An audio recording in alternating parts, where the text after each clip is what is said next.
나이가 들면 몸 여기저기 아픈 게 당연하다고들 말합니다. 기억력이 떨어지고 잠이 줄고 관절이 쑤시는 것도 그저 세월 탓이라고 넘깁니다. 하지만 진료실에서 수없이 확인한 사실은 이 생각이 노후를 망치는 가장 위험한 오해라는 점입니다. 노화와 질병은 다릅니다. 늙는다는 건 기능이 조금씩 느려지는 것이지 몸이 망가지는 걸 의미하지 않습니다. 문제는 많은 분들이 질병의 시작을 노화라는 이름으로 포장해버린다는 겁니다. 예를 들어보겠습니다. 아침에 일어나기 힘들어지고 예전보다 쉽게 피곤해집니다. 계단을 오르면 숨이 차고 몸이 예전 같지 않다는 느낌이 듭니다. 이때 대부분은 이렇게 말합니다. 나이 들면 다 그렇지. 이제 예전 같을 순 없지. 하지만 이런 변화들 중 상당수는 단순한 노화가 아니라 몸 안에서 진행 중인 이상 신호인 경우가 많습니다. 혈압이 서서히 오르고 있어도, 혈당이 조금씩 흔들리고 있어도, 근육이 줄어들고 있어도 대부분은 특별히 아프지 않기 때문에 그냥 지나칩니다. 아프지 않으니까 괜찮다고 생각합니다. 이게 가장 큰 착각입니다.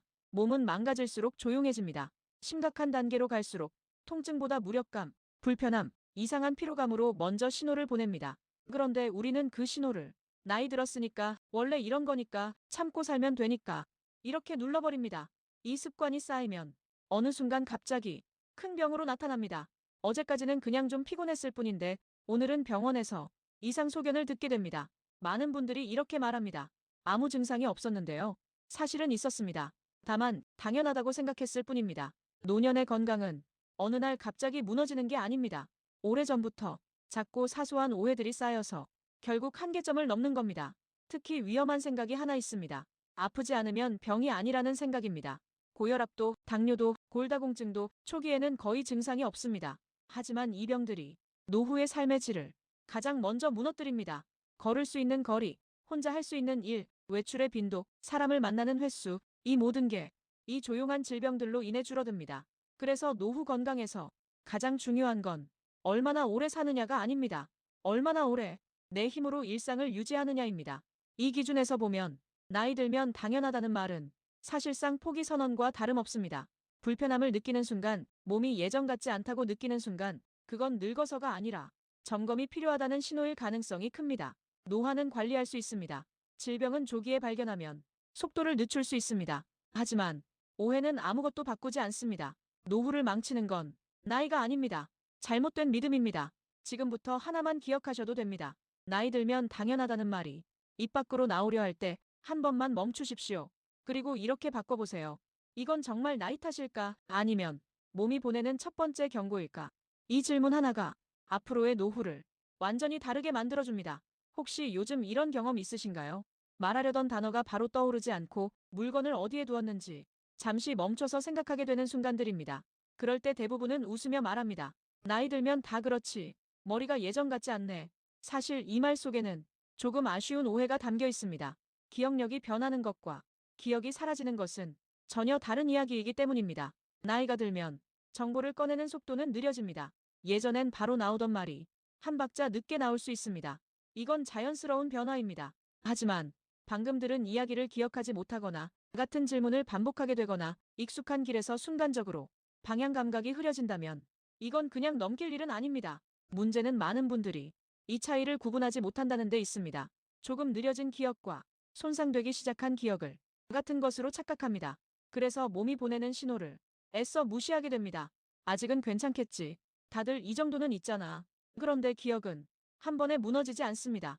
아주 조용하게 일상 속에서 조금씩 변합니다. 약속을 자주 헷갈리거나 물건을 둔 장소보다 왜 거기에 두었는지가 전혀 기억나지 않는 순간들이 늘어납니다. 대화 중에 이야기의 흐름을 놓치고 자꾸 되묻게 됩니다. 이런 변화는 성격이나 의지의 문제가 아닙니다. 집중력 부족이나 게으름 때문도 아닙니다. 뇌도 몸의 일부입니다. 관리하지 않으면 기능이 떨어질 수밖에 없습니다. 특히 수면이 부족하거나 혈압과 혈당이 불안정하거나 우울감이 오래 지속될 때 기억력은 가장 먼저 영향을 받습니다. 그래서 기억력 문제를 이야기할 때 단순히 머리 문제로만 보지 말고 생활 전체를 함께 살펴봐야 합니다. 여기서 중요한 건 겁을 먹지 않는 겁니다. 기억력이 예전 같지 않다고 해서 곧바로 큰 병을 의미하지는 않습니다. 다만 무시하지 말아야 한다는 뜻입니다.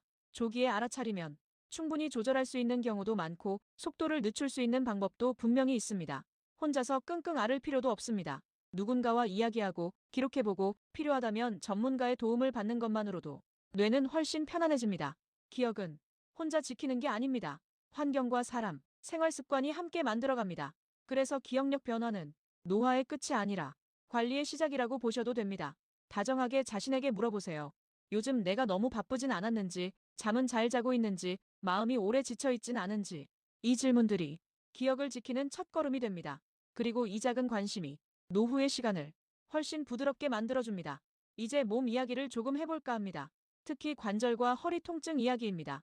많은 분들이 이렇게 말씀하세요. 무릎이 아픈 건 나이 들어서고 허리가 뻐근한 건 평생 쓴 몸이니까 어쩔 수 없다고요. 맞는 말 같지만 여기에도 조심해야 할 오해가 숨어 있습니다. 나이가 들면 관절의 탄력은 줄어듭니다. 움직임이 둔해지고 아침에 일어날 때 몸이 굳은 느낌이 들 수 있습니다. 이건 비교적 자연스러운 변화입니다. 하지만 통증이 계속 심해지거나 특정 부위가 반복적으로 붓고 걷는 자세가 달라질 정도라면 이건 그냥 노화로만 볼 수는 없습니다. 몸은 분명하게 신호를 보냅니다. 다만 그 신호가 칼로 베는 듯한 통증이 아니라 수심, 뻐근함, 묵직함으로 나타나기 때문에 대수롭지 않게 넘기게 됩니다. 특히 무릎 통증을 조심하셔야 합니다. 처음엔 계단에서만 아프다가 조금 지나면 평지에서도 불편해지고 나중에는 가만히 있어도 시큰거립니다. 이 과정이 몇 년에 걸쳐 아주 천천히 진행되기 때문에 많은 분들이 나이 들어서 그렇구나 하고 받아들입니다. 하지만 그 사이 관절은 계속 마모되고 근육은 줄어들고 움직임은 더 줄어듭니다. 이렇게 되면 통증보다 더 큰 문제가 생깁니다. 움직이지 않게 되는 겁니다. 움직임이 줄어들면 근육이 더 약해지고 관절은 더 불안정해지고 통증은 다시 심해집니다. 이 악순환이 노후의 일상을 조용히 좁혀갑니다. 허리도 마찬가지입니다. 허리가 아픈 게 아니라 허리를 지탱해주는 근육이 이미 많이 약해졌을 가능성이 큽니다. 허리는 혼자서 버티지 않습니다. 목부, 엉덩이, 허벅지 근육이 함께 받쳐줘야 편안합니다. 그런데 나이가 들수록 이 근육들이 빠르게 줄어듭니다. 특별히 운동을 하지 않으면 더 빠르게 줄어듭니다. 그래서 허리는 조금만 무리해도 아파지고 한번 아프기 시작하면 회복이 더뎌집니다. 여기서 중요한 건 참는 게 해결이 아니라는 점입니다. 통증을 참고 버티는 동안 몸은 더 불리한 방향으로 적응합니다. 아프니까 움직이지 않고 움직이지 않으니까 더 약해지는 방향으로 몸이 변합니다. 노년의 관절 통증은 의지의 문제가 아닙니다. 관리의 문제입니다. 지금 느끼는 통증이 정말 나이 때문인지 아니면 치료와 관리가 필요한 단계인지 한 번은 꼭 확인해야 합니다. 너무 늦지 않게 점검하고 움직임을 회복하고 몸이 다시 믿을 수 있다는 감각을 되찾는 것, 그게 관절과 허리를 오래 쓰는 가장 다정한 방법입니다. 이번에는 많은 분들이 말을 꺼내기 어려워하는 이야기입니다. 잠, 소변, 그리고 소화 이야기입니다. 이 세 가지는 나이 들면 당연히 불편해지는 거라고 생각하기 쉽습니다. 그래서 더 조용히 참고 지냅니다. 밤에 자주 깨고 한 번 깨면 다시 잠들기 어렵고 아침에 일찍 눈이 떠지는 것. 이걸 다들 노화라고 부릅니다.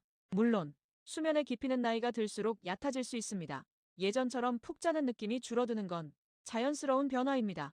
하지만 밤에 여러 번 깨서 화장실을 가거나 잠자리에 누운 지 오래됐는데 도무지 잠이 들지 않거나 아침에 일어나도 잔 것 같지 않은 느낌이 계속된다면 그건 그냥 넘길 신호는 아닙니다. 잠은 몸 전체의 회복 시간입니다. 잠이 깨지기 시작하면 몸의 다른 기능들도 함께 흔들리기 시작합니다. 혈압, 혈당, 기억력, 면역력까지 모두 잠과 연결되어 있습니다. 그래서 수면 문제를 의지나 성격 문제로 보지 말고 몸의 균형이 흐트러졌다는 신호로 부드럽게 바라봐야 합니다. 소변 문제도 마찬가지입니다. 낮에는 괜찮은데 밤에만 자주 화장실을 가게 되면 대부분 이렇게 말합니다. 나이 들면 원래 그래. 하지만 밤에 소변 때문에 자주 깨는 건 수면을 가장 빠르게 망가뜨리는 요인입니다. 이게 오래 지속되면 낮 동안의 피로, 집중력 저하, 낙상 위험까지 함께 높아집니다. 또 한 가지, 참는 습관도 문제입니다. 조금 불편해도 참고 지내다 보면 몸은 그 상태에 적응해버립니다. 그 적응은 결코 좋은 방향이 아닙니다. 소화도 비슷합니다. 속이 더부룩하고 조금만 먹어도 체하고 식사 후에 유난히 피곤해집니다. 이럴 때도 위가 늙어서 그렇다고 말합니다. 하지만 위도 관리하면 충분히 회복력을 유지할 수 있습니다. 소화 기능은 위 하나의 문제가 아니라 씹는 힘, 장 운동, 생활 리듬이 함께 작용한 결과입니다. 그래서 입맛이 떨어지고 식사량이 줄어들고 체중이 서서히 줄고 있다면 그건 단순한 노화가 아닐 수 있습니다. 몸은 한꺼번에 무너지는 법이 없습니다. 잠, 소변, 소화 같은 기본 기능부터 조금씩 균형이 어긋납니다. 그런데 우리는 이 가장 중요한 신호들을 당연하다는 말로 덮어버립니다. 다정하게 생각해 보세요. 이 정도는 참아도 된다고. 몸에게 너무 많은 걸 요구하고 있지는 않은지. 편안한 잠, 부담 없는 소화, 불안하지 않은 배뇨. 이건 사치가 아닙니다. 노후의 기본입니다. 이 기본을 지키는 것만으로도 하루의 컨디션과 삶의 질은 분명히 달라집니다. 이제 마지막 이야기를 해보겠습니다. 어쩌면 가장 중요한 이야기일지도 모릅니다. 많은 분들이 이렇게 말씀하십니다. 이 정도 불편함은 참고 살아야지. 다들 이렇게 사는 거 아니야. 이 말은 책임감 있어 보이고 현실적인 말처럼 들립니다. 하지만 노후 건강 앞에서는 가장 위험한 말이 되기도 합니다. 참는 습관은 몸을 단단하게 만들지 않습니다. 오히려 몸이 보내는 신호를 점점 더 작게 만들 뿐입니다. 몸은 아프다고 계속 소리치지 않습니다. 무시당하면 조용해집니다. 그러다 어느 순간 큰 문제로 한 번에 드러납니다.